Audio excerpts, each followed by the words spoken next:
What's up, guys? How nice and peaceful is this? It won't be for very long.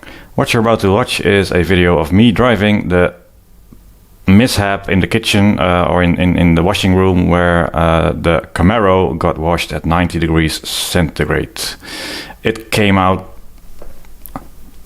small, very small. New car for Automobilista, based on the Camaro that runs in the Aussie racing car series. Motorcycle parts, 120 horsepower, 600 kilos, 15-minute race against the barriers while the crowd is cheering. Possibly some random shouting in between. Alright. There we go. Well, we haven't gone yet.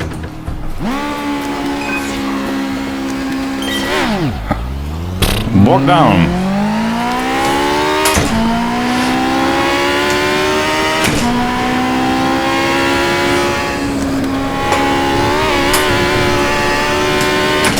Ignoring the curbs is the best way to go.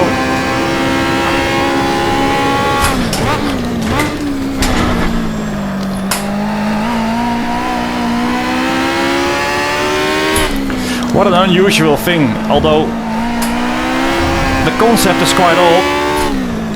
Motorcycle parts in a scaled down car.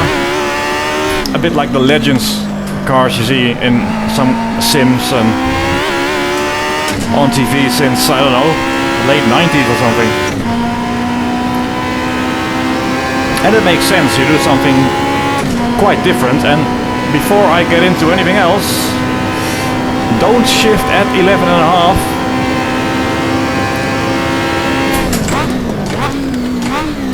It's got no torque or power there, so you want to shift nice and early, because the engine, despite being sort of a motorcycle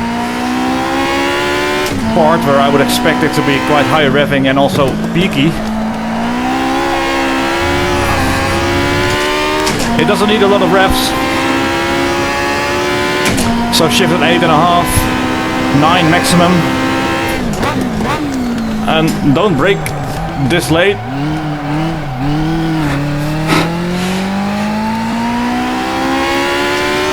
So I told you when to shift, and now I will show you what not to do. And Adelaide, of course. We just got Adelaide. And many people got Adelaide. Just to get the porn jokes out of the way.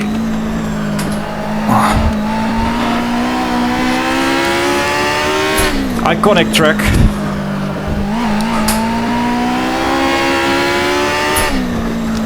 Ideally in a car that you can thrash around a little bit.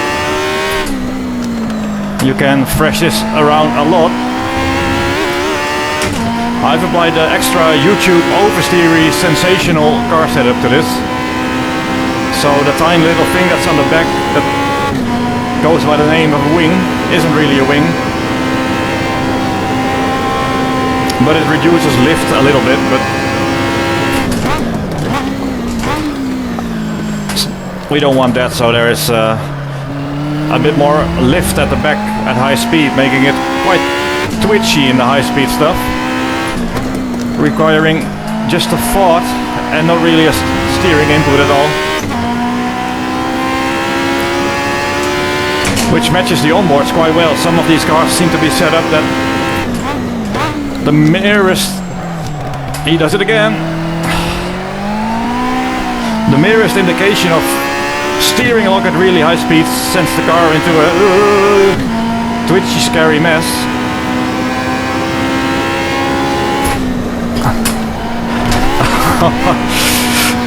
I don't think the suspension would hold that in real life, but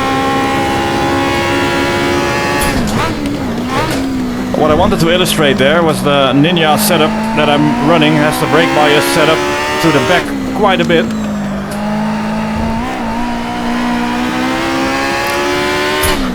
So the rears lock almost a little bit earlier than the fronts. So things get squirmy at the limit of braking.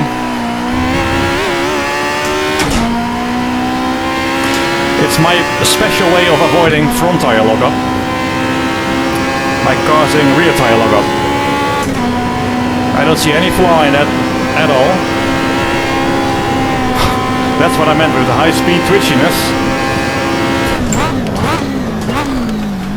As always, this is work in progress. It's a little different than what we currently run in the beta.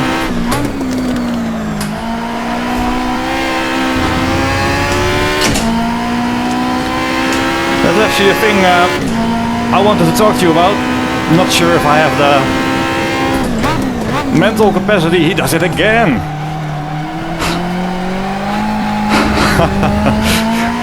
I seriously didn't mean to do that. 3 laps in a row.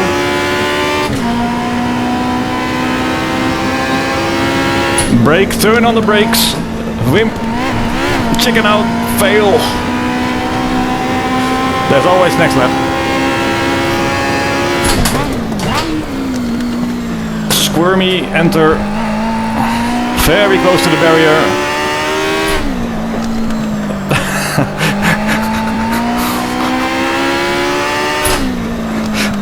Into the barrier. Well, it was bound to happen.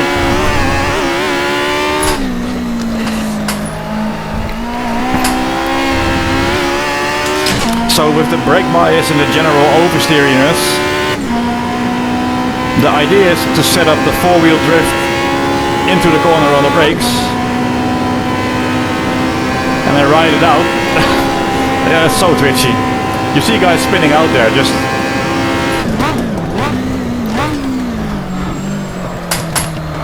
Now we won't really want the default setup to be like that.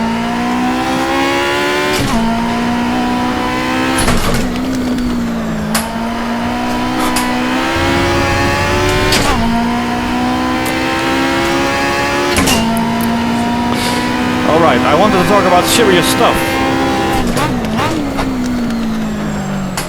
Yes, yes, yes, not sideways. I can drive, somewhat. So my last video, a long time ago, was one where I admitted to making a mistake in my calculations. So some words about that. Possibly. You don't... not meant to shift into 5th. Need the brain for talking. It stops the driving.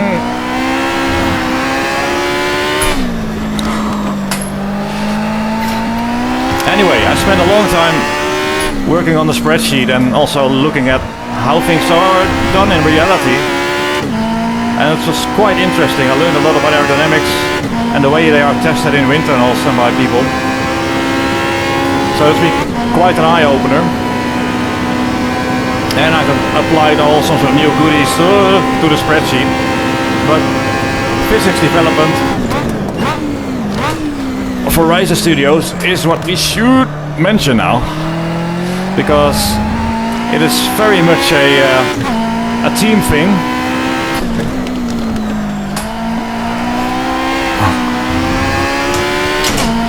Where I do some of the cars, but Renato, of course, known for the GP79 mod and the Champ Car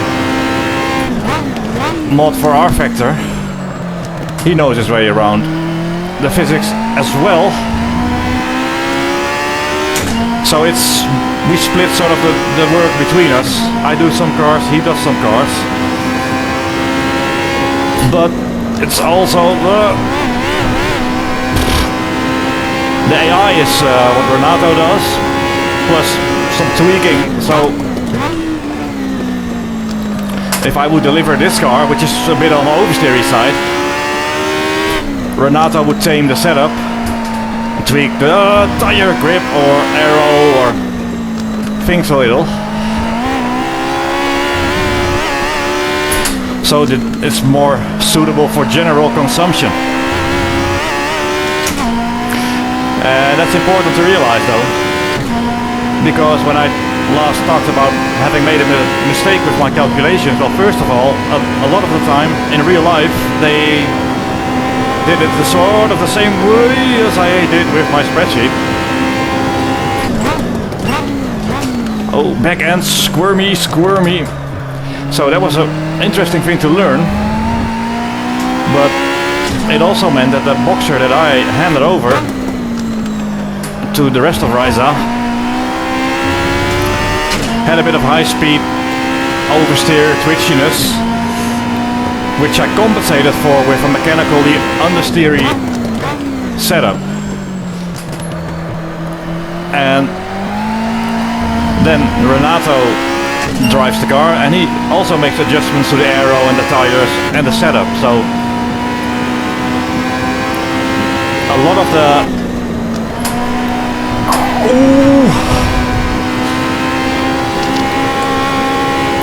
handling that goes into my work gets tweaked and optimized, and before the final product rolls out of the Risa assembly line.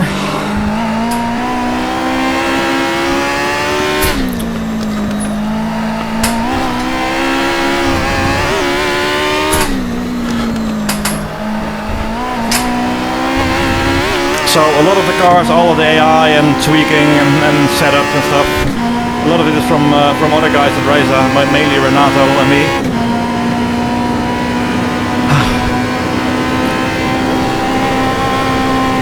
And if you don't mind me braking and saying that it works out fairly well.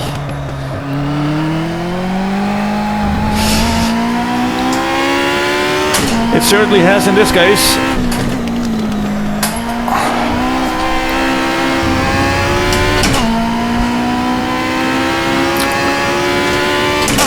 Okay, I hope to make a video about the changes. Not again, he does it again. Dorifto corner. I don't know what the name of the corner is from now on. It's Dorifto Sideways right-hander row.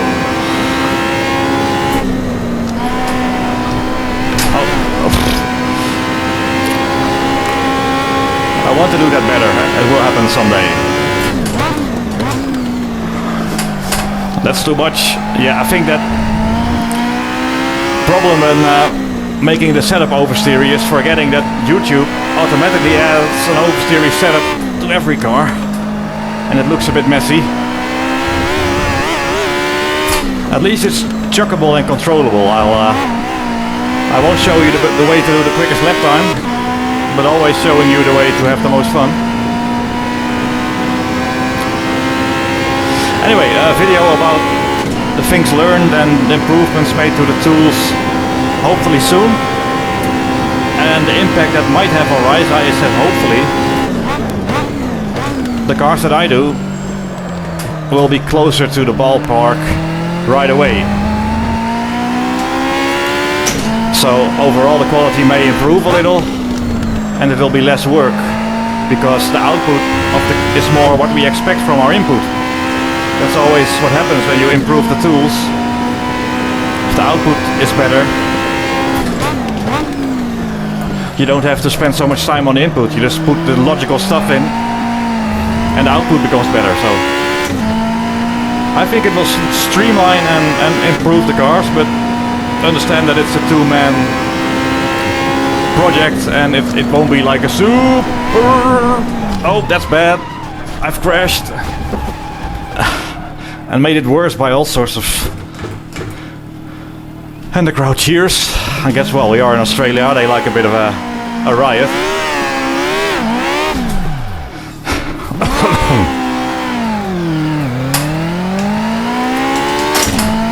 So don't expect like super milestones, but improvements in the physics stuff that I do will mean that in general our cars will be better, quicker. We spend more time optimizing them and rather than fixing them, which sounds negative, but there will just be less work required to get them to the optimal handling.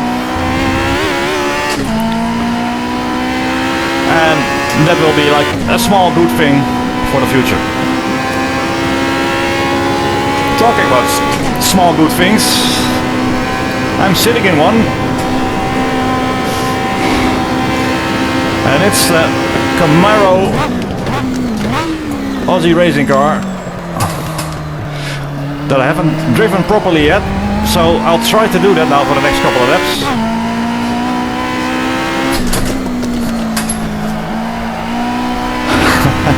Well, that wasn't too bad. The problem is, these things are so small, you can stick your hand out of each window.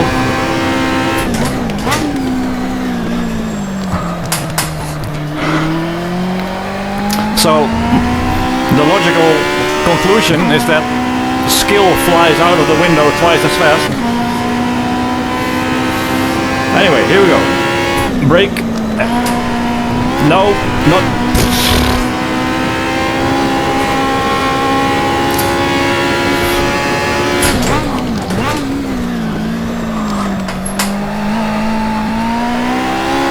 Oh, that was close.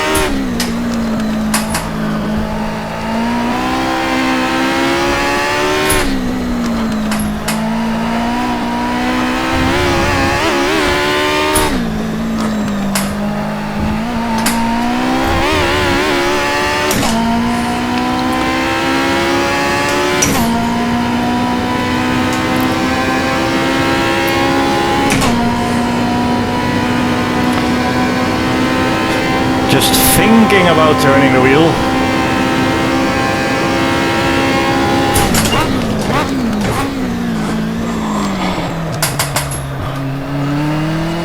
I did think about hitting apex, just didn't do it.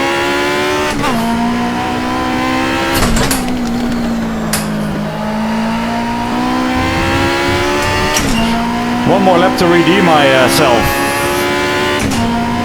Let's see what happens.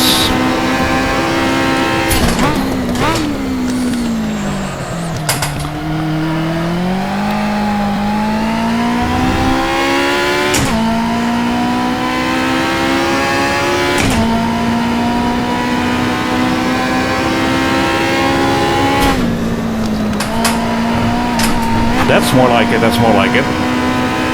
Fairer use of the curbs.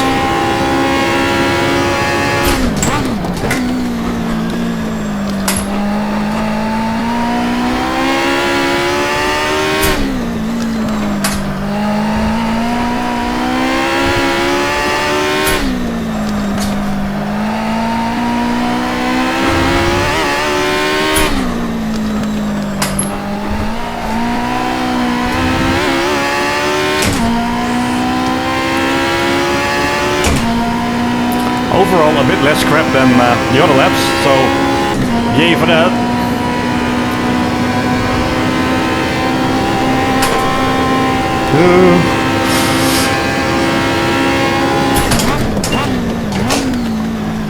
That was, oh, almost. Pretty good, relatively.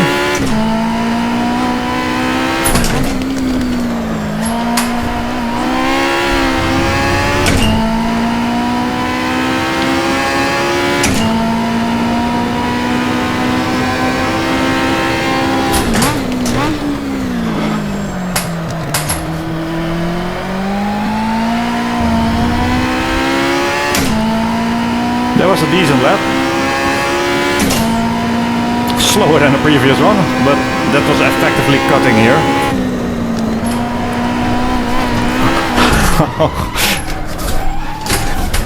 Meant that, meant that. That's good. Alright. So, well, that sort of went past like a sort of a blur. I hope I talked about what this car is. It's small, yeah. It's got motorcycle parts, I think I mentioned that. It's fun. Well, I hope you saw that. It goes sideways a lot if you set it up like that. Setting the brake bias so that the back end locks up might not be your best brake bias, but it's the most fun. Risa Studios, the collaboration between Renato and me to try and give you the best possible physics. I think I covered all the points there. That means 1 minute left on the camera to crash. Thanks for watching, guys. I hope you like this video. I really try to do more videos.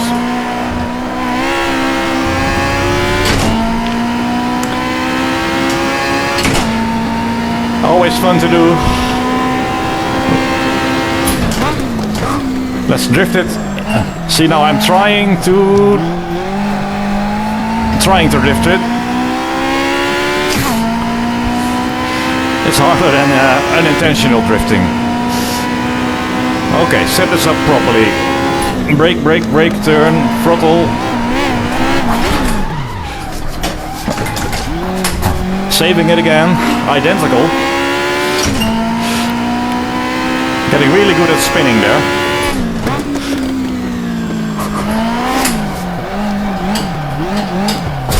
Oh.